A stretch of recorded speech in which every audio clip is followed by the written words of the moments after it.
Hello guys and welcome to my new video, and today there has been more class nerfs announced for Season 4. Destruction Warlocks are getting nerfed, Survival Hunters are getting further nerfs as well, and we'll talk about the implications in terms of what is going to happen to meta. We'll talk about my predictions, and we'll have a sneak preview of how the meta is developing in Mythic Plus content when approaching Season 4, because Season 4 is very different when you compare it to Season 3. There's a lot of dungeons in Season 4 that are more about surviving rather than pumping out max DPS. And we'll talk about healers, tanks, and DPS, and we'll look at the real player information. Let's go and look at the nerfs. So these are the nerfs to Survival Hunter and Destruction Warlock. Now, if you've been watching or following Season 4 in terms of what classes are looking strong, again, we only had Tyrannical Week, so this is a big pinch of salt. We only been able to compare how classes perform in Tyrannical Weeks, but Destruction Warlock and Survival Hunter, especially Destruction Warlocks, they were doing really well, and they were still looking to be S tier. They were still looking to be possibly even stacked in certain situations. You could see that Holy Priest meta was really strong, Night Phase coming in. We'll talk about the whole Night Phase Holy Priest thing. There has been classes that allowed Destruction Warlock to not feel exactly like they were in Season 3, but give them way higher reduction on things like Summon Infernal, and they were just pumping out damage. So what's happening? So first of all, Survival Hunter. Survival Hunter, 4-set bonus, Mad Bombardier damage bonus has been reduced to 50%, was 70. So this is the AoE nerf that Blizzard kind of talked about it, and then they kind of tried to buff your single target to compensate for that nerf. So Mongoose Bite damage increased by 20%, Raptor Strike damage increased by 20%, corrected an issue where Raptor Strike was dealing less damage than intended while Aspect of the Eagle was active, Serpent Sting damage increased by 20, and Kill Command damage increased by 20. So there's quite a few changes happening here, and this is actually just a slap on the wrist. It's not that bad, at least if I'm reading this correctly. Right now we're looking at a pretty, how do I say, in AoE situations, in something like Mythic Plus, we're probably looking at like 4 or 5% overall nerf, which is really not that bad because your single target has been increased by a couple of percent. So if you look at fights, and again, we're going to look at some of the logs here. If you look at fights in Castle Nature, things like Hungering Destroy, this is a pure single target fight. There's majority of your damage going to be single target in this, and you can see Survival Hunters here. In this case situation, when the buffs or the nerfs go live, this is going to be a buff to Survival Hunter by a couple of percent in terms of single target. So if you're doing purely single target boss encounters in raid and things like that, Survival Hunter single target damage is going to be better. But when you compare it to the AoE, again, you saw the 4-set bonus being nerfed. Again, I talked about the AoE nerf. This is going to be felt in especially weeks like Fortified, where trash mobs, you might be pulling a lot of trash mobs. They might be living for quite a while. So this is a nerf for Survival Hunters in Mythic Plus, but because the nerf is not that big and they're trying to buff your single target to compensate for it, it's not that bad. I think Survival Hunter is still going to be one of the best DPS classes in the game. Again, it's going to be S tier. The fact that Survival is getting nerfed and Windwalkers are not, I think Windwalkers are going to be most likely the best DPS class in Mythic Plus in terms of providing really strong AoE and decent single target. So again, this is a slap on the wrist. This is a nerf in Mythic Plus environment, a buff on pure single target fights. It's not that bad at all. So let's go to Warlock and Destruction got, like, out of these changes, Destruction got nerfed way more than Survival. So Destruction, Rain of Fire damage reduced just straight away, 20% nerf to your main AoE ability, which is going to be felt, and Immolate Aura from Infernal reduced by 20%. So Warlocks were definitely doing better than Survival Hunters, at least in this Tyrannical Week in Season 4. In Tyrannical Week, Destruction Warlocks were doing quite well, which means that on Fortified weeks, they were going to really pump. And these changes, based on everything, let's say you're doing Mythic Plus environment or like AoE situations, this is looking like at least 10% nerf for Warlocks in AoE situations. And I know a lot of Destruction Warlocks out there already talking about the fact that maybe they're going to do a different build. Maybe they're going to not use the Wilfreds in AoE situations. Maybe going to, like, there's possibly going to be new builds emerging. People are going to be testing this week. I think a lot of the people who re-roll to play Destructions for Season 4, this is going to be a significant enough nerf to bring Destruction Warlock from S tier to something like A tier. So they might be like high A tier depending on which dungeon you're doing and things like that. If you can work around your Infernals, we'll have to see if there's going to be some significant changes to builds. People are already talking about it, but if you are a type of player who just re-roll to Destruction Warlock, flavor the month type of thing, I think a lot of Warlocks are going to not play. They're going to go to something else. But if you're someone who really enjoys Destruction and wants to play Destruction, you've been pushing really high keys, I think you can still play Destruction and have a good time. But it's no longer going to be mandatory, in my opinion. It's going to be a good class. And if you're doing Tyrannical Weeks, Demonology is still there. Demonology still provides very good or strong single targets. So you have options, but I think Destruction is definitely going to feel a hit on this, and I don't think Destruction Warlock is going to be S tier. I think they're going to fall from that S tier. They're not going to be mandatory, but they're still going to be fun to play, and if you enjoy Warlock, keep playing what you enjoy. So now let's go and look at sub creation data. Now this is the big disclaimer, because I always get comments about, hey MadSkillz, why'd you put this class F tier? This is auto-generated website data based on real player information. I'm gonna put a title on this as well so people don't get confused. I don't know why I'm showing this completely, because it's only tyrannical weeks, because that's the only kind of week we had in season 4. 45 weeks coming out today with a lot of class changes like Destruction and Survival Hunter nerfs. And then it is based on a lot of runs from mythic plus keys ranging from plus 16 to 28.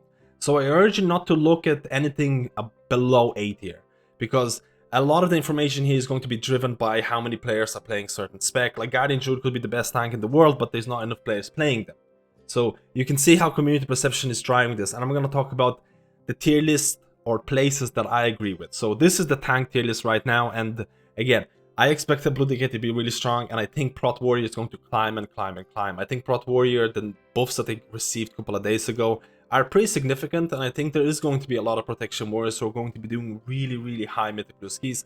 I think Blood Decay is still really good, and the fact that maybe Destruction Warlock is not going to be there having a battle res is pretty significant on certain tyrannical keys and things like that, where it's more awkward to use the engineering res. So again, Guardian Druid C tier, I actually don't disagree with this, because the fact that is no longer here and Guardian Druid is so dependent on Incarn or Incarnation, I think the loss of is going to hurt Guardian Druids so much, and I think Guardian Druids need a buff. The fact that Prot Warriors and Prot Paladins received a buff a couple of days ago, but Guardians didn't, makes no sense. So Guardian needs a buff, in my honest opinion. Let's go and move on to healers. So this is the preliminary information for healers, and again, I think the fact that there's very few Mistweavers, I don't think Mistweaver is that bad. I think Mistweaver could easily be B or A tier, depending on which key and things like that. I think Discipline Priest, and we'll talk about it. So Holy Priest, no surprise here. Resto Shaman could be higher, but I'm actually not surprised with this at all. I think Holy Priest, there's going to be a lot of players who are going to gravitate towards Holy Priest, because you have to remember, this season 4 is relatively short, and gearing up multiple characters is going to be relatively difficult in order to get the biz gear. So I think a lot of people are going to pick a main that's strong, and a lot of people might go for Holy Priest, and there's going to be a community snowball happening where Holy Priest is just going to be the only healer invited in really high keys. Now, I'm not saying Holy Priest should not be invited, because there is a reason why Holy Priest is doing so well. The fact that Night Fae is making a huge comeback right now, and a lot of Holy Priests doing really high keys are going Night Fae, because look at these Legion and Vault dungeons. Look at these like Lower Karazhan, Upper Karazhan, Morrows, Shade of Medivh. These bosses require you to pump HPS for like 4 minutes, depending on how high of a key it is. They are getting nerfed, so Blizzard has looked at that and they were like, yo, Morrow's debuff is way too annoying in high triangle keys. So they are nerfing stuff like that, and the healing check is going to be severely lowered, but it's still going to be a healing check. It's more about healing people, making sure they don't die, and making sure you don't run out of mana and you can use defensives to survive rather than pumping out a couple of extra K DPS. So all of a sudden, Holy Priests are going Night Fae. Night Fae provides you with mana. That's not the main thing why you go Night Fae. One of the main things why I go Night Fae, because you have fairies, and those fairies can be used on things like Destruction Warlock Infernals, things like Fire Mage Combustion, to lower their cooldowns. So all of a sudden you can use your fairies to lower the cooldowns of big DPS abilities for your DPS players, and they can pump more damage. So you are losing overall damage throughout a dungeon. You're probably losing a couple of thousand, but you're providing cooldown reduction to other players. On top of that, with Night Fae, you're also getting mana back. You have to be familiar with how Night Fae works for Holy Priest, because you have multiple buffs. And you also have a damage reduction buff that you can use with Power Word Shield. And this damage reduction buff is quite important, because there is a lot of keys out there where you need strong defensives to actually survive. So I can see why Holy Priest and the whole healer meta is changing from, hey, pick the most DPS optimal gear, pick the DPS legendaries, and provide as much damage as you can as a healer, to another type of healing kind of meta where, can you keep us alive and make sure you have defensives to survive? This is the kind of shift that's happening in Season 4, especially with these older dungeons, because they're scaled so differently. So in my opinion, playing healers like Restoration Druid has not arguably has the best HPS, and they can maintain a lot of HPS, and they can have decent mana usage. Resto Druid can keep you alive no matter what dungeon you're doing. They can do decent damage. Holy Paladin Necrolord is definitely a good option, provides good continuous AoE healing and things like that. I just don't really like the playstyle of Holy Paladin right now, or at least in Mythic Plus. You're just using Wings on cooldown and spamming Light of Dawn to get the cooldown reduction, and hitting Light of Dawn if you have a lot of ranged players can feel really awkward, but that's just my personal opinion. Resto Shaman, again, crit with the bounty from Season 4 in terms of Shrouded can make your healing surges a lot more powerful, and there's a lot of positives and negatives each healer has. Like, I do think the Discipline Priest can definitely struggle if you have to heal. If you have to heal and provide a huge amount of HPS for 4 minutes, I think you will run into mana issues as Discipline Priest. And I think the same can be said for Mistweaver if you have to spam Vivifies. If you have to spam Vivifies, you're running into problems of mana. So I do think Mistweaver should be higher, but this is auto-generated by a website. I actually agree with this to some extent in terms of Holy Priest being the best and everyone else being a little bit below Holy Priest, because Holy Priest is a true support healer in Season 4. You're basically running Night Fae, or in certain high Mythic... Again, if you're doing really high Mythic Blue skis, Night Fae is probably strong, especially if you have a Warlock or a Fire Mage in a group. If you're not, you can probably still run Kirin and still provide good damage. So to some extent, I agree with this list, but I think they can be shifting in the next couple of weeks. Resto Druid is scaling really well with haste from Shrouded and things like that. I think Resto Druid can definitely climb up, and Mistweaver can climb up. I think Discipline Priest will have struggles. Let's go and look at DPS. So let's go and have a look at melee DPS in Mythic Plus. And again, this is only looking at tyrannical keys, and this is why I say this is auto-generated data. Sub is F tier, and Sub is definitely not F tier. What's happening right now is that a lot of the rogues are just playing Outlaw, and they're doing pretty well. Outlaw is the new hot spec, and it's gonna get Dagger from, you know, Sanctum is coming out this week and things like that. So you can see here Survival Hunter is getting nerfed. Survival Hunter is getting an overall nerf in AoE, which in Mythic Plus content, it is going to be a nerf, but I don't think it's going to be significant enough to bring it from S tier. I think Survival Hunter is still going to be doing really, really well. I think if you're Survival, I don't think you're going to be too unhappy about the slap on the wrist. I think you're still going to be fine. I think Outlaw is going to climb depending on the gear that you're going to get this week and things like that. And Windwalker, honestly, there's not a lot of Windwalkers in the game right now, but I think Windwalker might actually be the best DPS class right now in Mythic Plus, because Survival Hunter is getting nerfed, because Destruction Warlock is getting nerfed. So Windwalker could be just the best right now, but there is not a lot of Windwalker players out there. Surprisingly enough, not a lot of players play them, so let me know why do you think that is. Maybe the gameplay is a bit different. I definitely think Fury is a bit better than Havoc right now. I think Fury could actually come into S tier eventually, because of the gear scaling, because of the items you can get. Old Warrior Soul, JT, Gavel, and all those things are only going to make Warriors stronger. Same with Arms Warriors and things like that, depending on the gear that you get. I think Havoc, there is a decent amount of players playing Havoc in high keys and things like that, but I don't think it's doing all that hot right now, and I think it's going to change. And outside of that, I definitely think Frost DKs could do better, but again, this is auto-generated data. There's just not that many Frost DKs playing. Sub could do better, but I think most of the rogues are playing Outlaw right now. And again, just look at the S and A tier, possibly B tier, because I think those classes can definitely come into the meta depending on the gearing. And now let's go to the range again.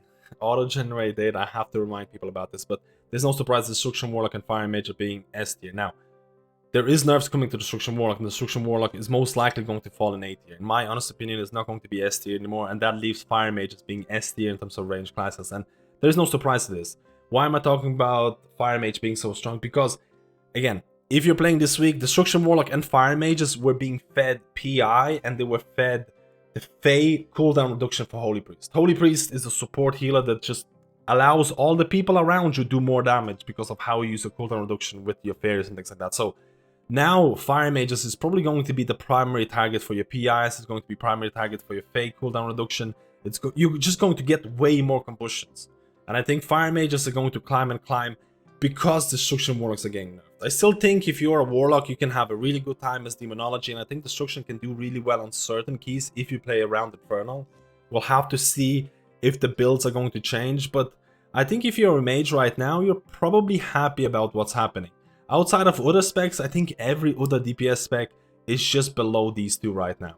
I think, again, Destruction is going to fall down, but I think a lot of the other specs, I don't know if Blizzard chose the right way of, hey, let's nerf Destruction, let's nerf Survival, instead of just buffing a lot of these specs here. I think a lot of these specs could receive some buffs, and it just would feel better for like Elemental to be meta, for Balance Druid to be meta. Balance is doing a lot better with the buff to Starfall that happened a couple of days ago, so they've climbed out of that hole of being absolutely just like the worst DPS class in the game probably. So they're doing a bit better, but I might disagree with how Blizzard approached these nerfs and buffs and things like that. And this has been a peek into how the meta is emerging in Season 4. I would take this video with a giant pinch of salt. We only looked at tyrannical weeks. 45 week is coming out this week. We looked at auto-generated information that is based on population. It's based on how many players are playing each class, because the more players playing a single spec and they're succeeding in Mythic Plus, the tier list is going to change. There is going to be changes. There is going to be fluctuations in classes. The Destruction Warlock is getting nerfed. They are going to fall in terms of Mythic Plus performance, in my opinion. I think a lot of Flavor of the Month rerollers are going to go away from the Destruction Warlock, and they're going to go maybe, I don't know, maybe Fire Mage. Fire Mage is looking like the strongest range class right now. We'll have to see how Demonology is going to do on Tyrannical weeks, because I think Demo is pretty good on Tyrannical in terms of single target. We have to look at Mythic Plus melee performance. I think melee performance, the fact that Survival Hunter is getting a slap on the wrist, it's not that bad. I think a lot of Survival Hunters are going to stay Survival Hunters, they're going to do well. You have to remember, Survival Hunter provides Heroism Bloodlust, and it's important to have Heroism Bloodlust in your team. Fire Mage provides that, so we'll have to see what the composition is going to go for Mythic Plus really high-end pushing. And I think it's really interesting to talk about the fact that healing is changing. I don't think the meta is going to change for Season 4. I think Holy Priest is still going to be very popular, but you're almost like a Bard type of player. All of a sudden, especially Night Fae Holy Priest is a healer that doesn't provide a lot of overall damage. If you look at the end of the dungeon, your overall DPS is not going to be that good, but the fact that you increase all the player DPS around you because you're providing cooldown reduction with your Night Fae, you're providing PI with Power Infusion, you're like a support healer that pumps HPS, provides good damage through others, and has good defenses because, again, Fae provides you with damage reduction and things like that. So there is a shift in the meta or approach to your healing when you're doing really high Mythic Plus tyrannical keys. But the meta might not change. But that does not mean you cannot do high keys as Resto Druid. Resto Druid has like the highest HPS out there. I think Resto Druid, in terms of how it's going to scale with, like, you know, getting haste buff from Shrouded, could be very, very interesting. So my opinion is you play whichever healer you think is the most fun, or you play the class that you think is the most fun, because this is a very short season. It's going to be hard to maintain multiple classes. Stick with the class that you enjoy, stick with the class that you really like, and make your own meta. Like, I know it's easier said than done, but the best value for subscription is playing the class that you enjoy. Let me know how you feel about these nerfs, class nerfs. Do you think that nerfing Destruction, nerfing Survival was the way to go by Blizzard, or you kind of expected buffs to other classes like underperforming range, DPS specs? Should healers receive more changes? Let me know, and I'll see you in my next guide.